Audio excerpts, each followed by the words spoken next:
setting up a stretcher and they seem to be rushing around quite a bit. All right, it looks like they may have some injured people.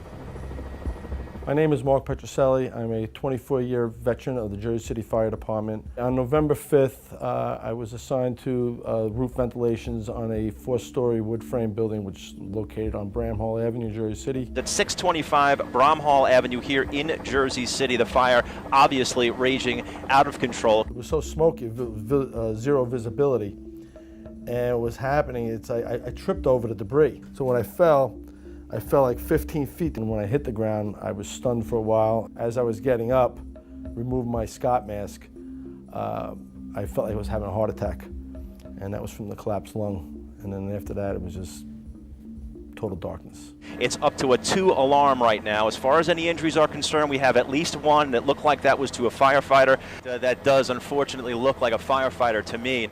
Of course, we will continue to keep you up to date. Live in Chopper 4, I'm Kai Simonson, Tom and Erica, back on over to you. Dr. Annoy Otley, trauma surgeon at Jersey City Medical Center. I've been involved with the medical center since 2002.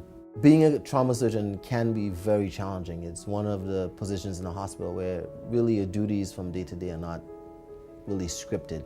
My sister-in-law, who was working at the time here, was basically a main person here helping my family out. I am Peggy Petroselli. I'm fortunate enough to be Mark Petroselli's sister-in-law. I'm a nurse at Jersey City Medical Center. It was November 5th, 2012, so we got a call that we had a person that had fallen 2 stories.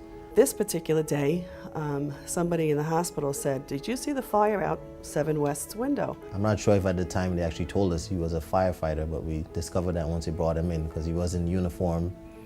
He was covered in a lot of soot. One of the first things that we'll do once we get patients in is to do a full head-to-toe assessment. Dr. Otley was in front of the stretcher, and he said, "Peg, he's going to be okay. We're going to be okay. Let's get in. We got to get the chest tube in. His lung is completely collapsed."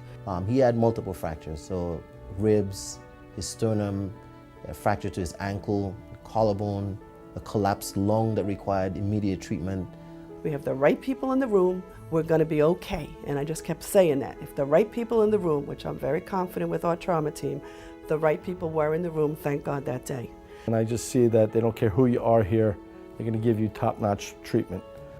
Multiple bony fractures, even after being repaired, do require extensive rehab to regain full function. I was in the hospital, I went to a lot of therapy. I did therapy for like 3 days a week. Seen all the doctors on a regular basis, and I'll tell you what, they really made me feel very positive about this whole thing that went down. The care that I got through the hospital was just outstanding. Again, when you're talking about Jersey City Medical Center, you're glad that it's recognized as the trauma center for the area. Very proud of them, from the doctors to the nurses to the to the physical therapy. I mean, as I say, every department gets involved in trauma, and we cannot do it one person at a time. It is a team effort, and it works out to be a very good team when you come into Jersey City Medical Center. I came in not looking too good. I was pretty busted up. And I left here with a lot of dignity. I feel good, and I'm back to work a very short time. We do like success stories. Thank you. We do like success stories. Thank you, and to the staff, the hospital, everybody's unbelievable. To me as a trauma surgeon, enhancing life means being able to take that severely injured patient back to a state in life as close to as they were before being injured. At Jersey City Medical Center and Barnabas Health, we're a not-for-profit organization who takes all the proceeds at the end of the year and reinvest them in our community with our mission of enhancing life. For-profit organizations have shareholders, so they have to remember that they have to pay their shareholders also. So, and I think that's a major difference. All of the proceeds from our facilities go to really enhancing services throughout our community. My name is Demetria Benjamin. I'm a patient at the Center of Comprehensive Care. I got to the center when I found out about I was HIV positive. When I got diagnosed with it, I became numb. I remember praying and asking my higher power to put me in the best hands. And He put me in Dr. Eileen Scarsini's hands, and I'm so grateful and thankful to her. I'm Eileen Scarinci. I'm a doctor of nursing practice at the Center for Comprehensive Care. There's a special bond because I know how difficult it was for Demetria. She had so many things against her. She's more than just a doctor to me. We grew a bond where I knew I can trust her with anything. You know, we just connected, and we just never quit. And that's when I knew that I had a bond with her, and that's how I got clean. I said, today is the first day of the rest of your life. Let's go from here. She said, and if you want to live, we're gonna live. We are gonna live, Demetria. Demetria, you just have to keep going and going and going and never give up. Just take your medications and, you know, it's gonna happen.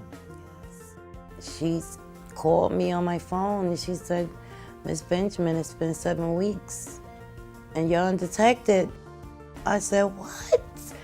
7 weeks? She said, yes. She said, I don't understand it either. She said, but you're undetected. And I was like, wow. At the Center for Comprehensive Care, it's like a large family, and we all support each other.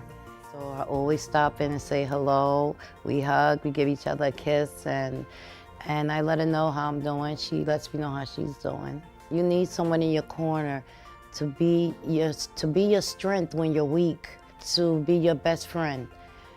And not to look down at you, but to look at you like you are somebody and not just a nobody. You can live your life any way you want to.